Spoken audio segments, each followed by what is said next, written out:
These are portrait photographs that were not allowed in Shaker communities until the 1880s and 90s, but for the most part they were Shakers who were well known. Well, that just didn't work, did it?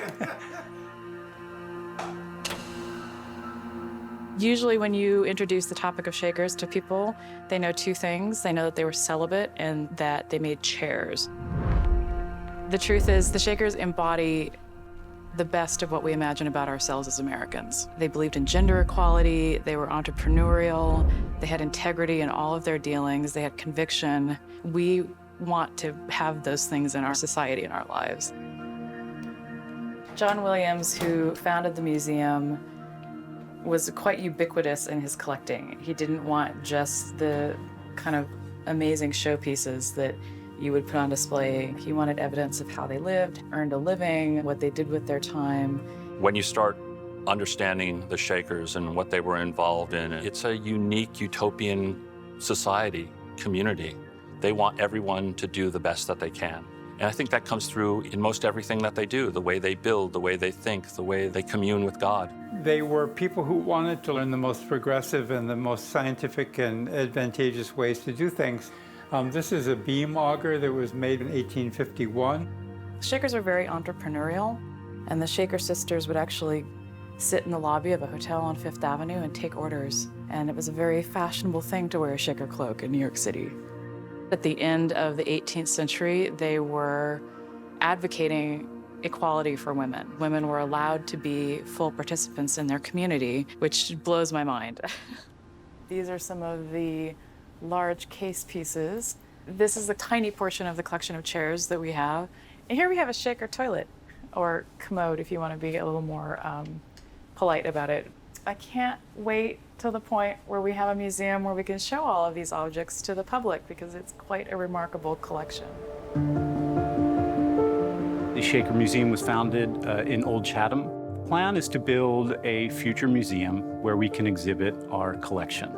The collection has been in storage for about 10 years and only accessible through private appointment. The simplicity and the elegance and the enduring nature of the design and a sort of disposable culture, it will give us a place to show that message, to share that message, in addition to showing the artifacts, which are beautiful. This would have been probably the first half of the 19th century. It's got this amazing little wheel in the back so that somebody could fully participate in the life of the community. I see the future of the Shaker Museum as being a really vibrant place where community can come together and learn not only more about Shaker history, but also why Shaker values are relevant today. This could be a place where people come to learn about each other, learn together, and how can we send that message out into the community.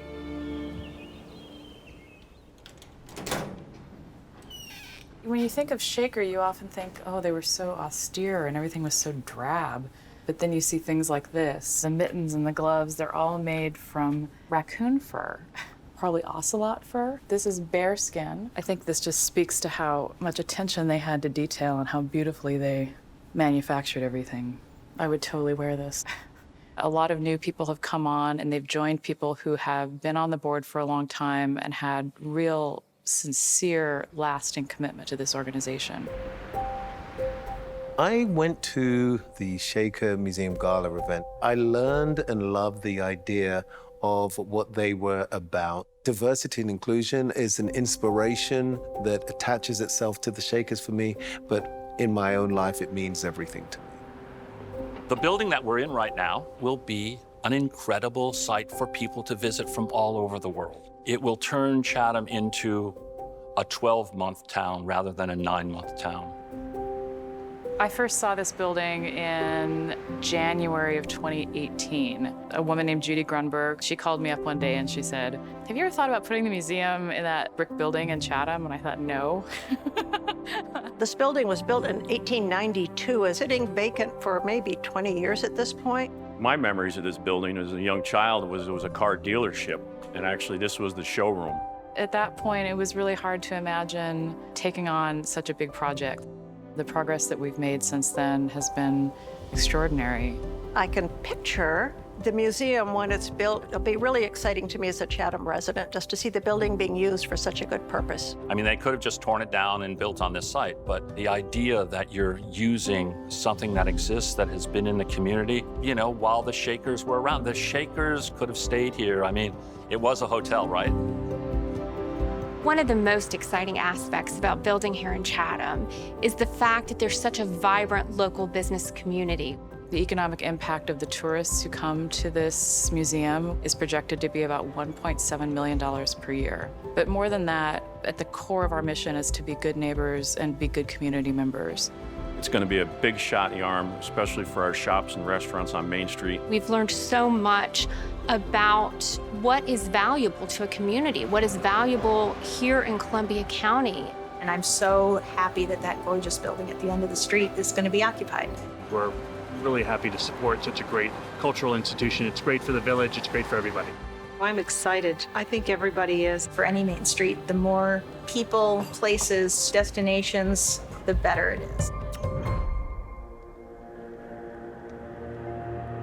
It's amazing to me how powerful it is to see donations come in both large and small. None of this would be possible without the generosity of Jack Shear. This was barely even a flicker in our imaginations. He stepped up and helped us get the process started, make us feel confident that we could achieve this. We've been very fortunate to have early support from the New York State Empire Development Corporation, a grant that was awarded in 2019 that was early support for the future building. And that was a really exciting time for us. It was a gift of $1.569 million. Quite honestly, many times when we bring on a new project, you get a lot of fear and questions. And I'm hearing nothing but good things. I'm going to be at the opening. I can't wait. I want to be there and see that ribbon cut.